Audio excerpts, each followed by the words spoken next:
पश्चिम बंगाल का चुनाव इतिहास के पन्नों में लिखा जाएगा कि कैसे पश्चिम बंगाल में चुनाव हुआ और उसके होने के बाद अभी तक यहाँ पर स्थिति जो है वो कंट्रोल में आई नहीं है। अब एक नहीं दो नहीं बल्कि 16 सांसदों के टूटने की खबर निकलकर सामने आ रही है। जी हाँ दोस्तों, जिसका डर था पश्चिम बंगाल में अब वही यहाँ पर होना शुरू हो गया है। जनता के वोटों का कैसे मजाक बनाया जा रहा है, कैसे जनता के विश्वास का खिलवाड़ बनाया जा रहा है, आज के इस रिपोर्ट में आपको बताने वाली हूँ कि कैसे एक एक करके, जी हाँ, पश्चिम बंगाल में बहुत बड़ा खेला होता हुआ नजर आ रहा है। जब से चुनाव हुआ है तब से लेकर अब तक अगर देखा जाए दोस्तों तो अभी 1 महीना भी नहीं हुआ है और इस दौरान आपने बंगाल में राजनीति इस कदर देख ली है कि इस राजनीति में सत्ता और विपक्ष दोनों एक दूसरे को गिराने में, तोड़ने में, कमजोर करने में लगे हुए हैं। स्पेशली जब से भारतीय जनता पार्टी की सरकार बनी है, उस सरकार ने तो यहाँ पर ऐसे ऐसे फैसले ले लिए हैं कि इस फैसले से जनता नाराज है, गुस्सा फूट पड़ा है।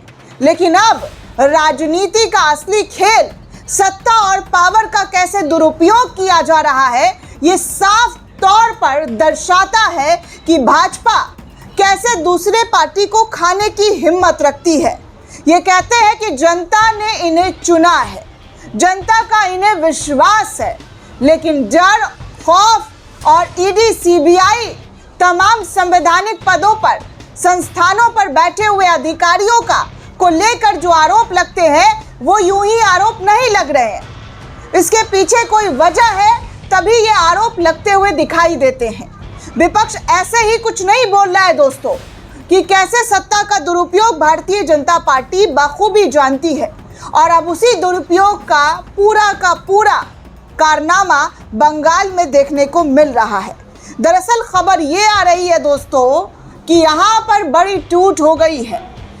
भारतीय जनता पार्टी ने इतनी बड़ी टूट कर दी है कि एक नहीं बल्कि 16 सांसदों का लेकर कहा जा रहा है, माफ कीजिएगा 16 नहीं बल्कि 18, जी हाँ, संख्या बढ़ती जा रही है।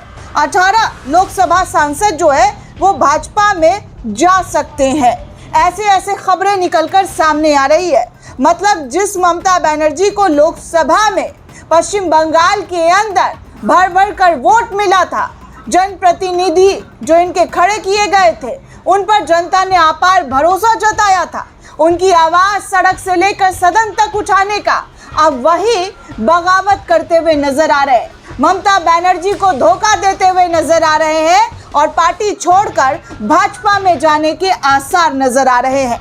दरअसल दोस्तों, पश्चिम बंगाल विधानसभा चुनाव में हार के बाद तृणमूल कांग्रेस में एक बड़े टूट के आसार दिखाई और सुनाई देने लगे हैं और इसके पीछे की वजह हमेशा की तरह भारतीय जनता पार्टी का नाम। हालांकि इसको लेकर अभी आधिकारिक तौर पर कोई भी स्टेटमेंट सामने नहीं आया है। आजकलों के बाजार ज्यादा तेज हो चुके हैं, राजनीतिक गलियारों में शोर गूंजने लगी है। टीएमसी सांसद जल्द ही भारतीय जनता पार्टी में 18 जो है वो शामिल होने वाले हैं। खास बात यह है कि हाल ही के दिनों में बताया जा रहा है कि टीएमसी पार्षदों ने भी बड़ी तादाद में इस्तीफा दिया है। वहीं कई विधायक टीएमसी की गतिविधियों से भी दूर बनाते हुए नजर आ रहे हैं। संघवाद प्रतिनिधि की रिपोर्ट के अनुसार सूत्रों का कहना है कि 12 टीएमसी सांसदों ने भाजपा में शामिल होने का समर्थन देने की पूरी तैयारी कर ली है। इसके अलावा दल बदलने की तैयारी कर रहे सांसदों की लिस्ट में से 5-6 और नाम ऐड हो रहे हैं। हालांकि रिपोर्ट में ये नहीं बताया गया है कि ये सांसद कौन होंगे और कब तक दल बदल की योजना बनाने वाले हैं, इनके नाम क्या क्या है, कौन है जो ममता बनर्जी के पीठ में चूड़ा गोपने की तैयारी कर रहे हैं, कौन है जो अपनी ही पार्टी में, जी आस्तीन के सांप बने हुए थे। रिपोर्ट के अनुसार 12 से ज्यादा सांसदों से चर्चा चल रही है, आंकड़ा 20 तक भी पहुंच सकता है। अगर लोकसभा में तृणमूल के 29 में से 2/3 सांसद अलग हो जाते हैं तो दल बदलू कानून लागू नहीं होगा। रिपोर्ट में यह भी कहा जा रहा है कि फिलहाल सांसदों की संख्या को लेकर चर्चाओं का दौर तेजी से गर्म हो रहा है। दरअसल चर्चा इस बात को लेकर है कि दल बदल कानून से बचने के लिए कितने सांसदों की जरूरत होगी। कयास लगाए जा रहे हैं कि इसको लेकर मानसून सत्र तक स्थिति जो है वो साफ हो जाएगी। कहा यह भी जा रहा है कि दल बदल के कथित प्रयासों में लगे कई सांसद पार्टी प्रमुख ममता बनर्जी और उनके भतीजे अभिषेक बनर्जी के काफी करीबी हैं। चुनाव में हार के बाद 20 मई को पहली बार टीएमसी ने प्रदर्शन किया, जिसमें बड़ी संख्या में टीएमसी विधायक शामिल नहीं हुए। ये घटनाक्रम पार्टी के आंतरिक विचार विमर्श के एक दिन बाद सामने आया, जिसमें कथित तौर पर जनता से जुड़ने के लिए सड़क पर उतरने की राजनीति बनाई गई और लौटने की आवश्यकता पर चर्चा की गई। हालांकि 80 विधायकों में से केवल 35 ही कार्यक्रम में पहुंचे थे, जिससे राजनीतिक गलियारों में संगठन के भीतर संभावित मतभेदों को लेकर अटकलें तेज हो गई है। कुल मिलाकर देखा जाए दोस्तों तो कहा जा रहा है कि कैसे, जी हाँ, दनादन इस्तीफे का दौर जो है वो शुरू हो गया है। ममता बनर्जी को कैसे घुटने टिकवाने हैं, इसकी पूरी तैयारी भारतीय जनता पार्टी के जरिए कर दी गई है। और इसका जीता जागता उदाहरण फाल्ता विधानसभा में टीएमसी के उम्मीदवार जहांगीर खान, उन्होंने ऐन मौके पर इस सीट पर बीजेपी से चुनाव लड़ने, जो बीजेपी के जो उम्मीदवार थे उनके सामने घुटने टेक दिए।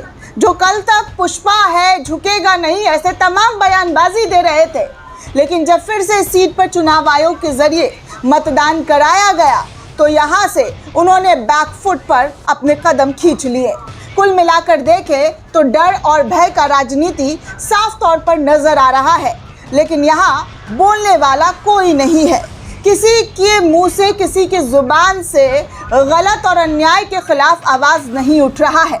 लेकिन दोस्तों, हमारा काम है आपके सामने वो तमाम खबरें लाना, वो तमाम सच्चाई दिखाना जो इस देश को देखने की ज़रूरत है कि हमारे देश में भारतीय जनता पार्टी, जी हाँ, भारतीय जनता पार्टी किस तरीके की राजनीति कर रही है, कैसे कैसे कयास और प्रयास लगाते रहती है, किस तरीके से अपने से विपक्ष को तोड़ना है, कमज़ोर करना है। इसकी पूरे पैंतरेबाजी भारतीय जनता पार्टी पर आरोप लगते हुए नजर आते हैं।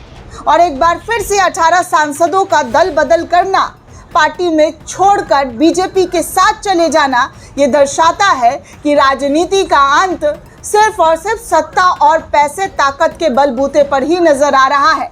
अगर ये सब कुछ करके चुनाव जीतना है, खुद को विजय घोषित करना है, तो फिर चुनाव कराने के इस देश में किसी भी संस्थान को ज़रूरत क्या है। एक ही पार्टी को विजय घोषित कर दिया जाए, एक ही पार्टी का रूल हो, एक ही पार्टी फैसला सुनाए, बाकी ना विपक्ष की ज़रूरत है और ना ही किसी पार्टी की, और पैसे भी बचेंगे। जब लोकतंत्र की नींव इतनी खोखली नज़र आती है दोस्तों, तो सवाल उठाना लाजिम हो जाता है। दोस्तों, ये पूरी रिपोर्ट आपको कैसे लगी हमें कमेंट करके ज़रूर बताइएगा। साथ ही साथ चैनल को ज़्यादा से ज़्यादा लाइक, शेयर और सब्सक्राइब करना बिल्कुल भी ना भूलें। शुक्रिया दोस्तों।